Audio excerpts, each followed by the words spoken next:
به نام خدا و با سلام خدمت شما بینندگان عزیز و اعضای محترمی کانال. با یک ویدیوی دیگه در خدمت شما هستیم در مورد نتایج نشستی هماندیشی مدیران سازمان ملی مهاجرت و بانک ملی ایران. پس تا پایان ویدیو با ما باشید و ویدیو را لایک و کانال را هم سابسکرایب نمایید.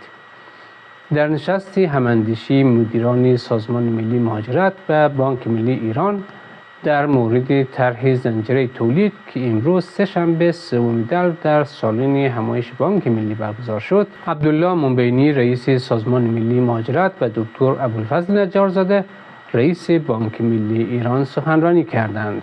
آقای منبینی با تشریح طرح سپرده‌گذاری مهاجرین بیان کرد که هدف اصلی این طرح احساس امنیت اتباع در سرمایه‌گذاری در فضای شفاف و قانونمند است. این طرح برای احترام و حرمت اتباع در نظر گرفته شده و مقابله با پولشویی است که در هر استان مبالغ سرمایه گذاری شده به سیستم تولید همان استان وارد شده و 1 میلیون شغل برای اتباع و ایرانیان ایجاد می‌کند و باعث تقویت بنیه اقتصادی و توانمندسازی آنان می شود و در سود و همافزایی این طرح شریک هستند.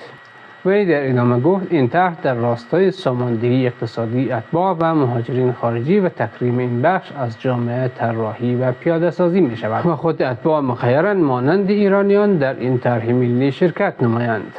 وی افزود طرح‌های اقتصادی دیگری در حوزه‌های استراتژیک و کلان در حال شروع و انجام است که به زودی نتایج مثبت آن برای جمهوری اسلامی و اتباع و مهاجرین خارجی قابل توجه خواهد بود. وی به جزئیات این طرح‌ها اشاره نکرد. امیدوارم که این ویدیو نیز برای شما مفید بوده باشد. خوشحال میشیم که ویدیو را لایک و کانال را هم اگر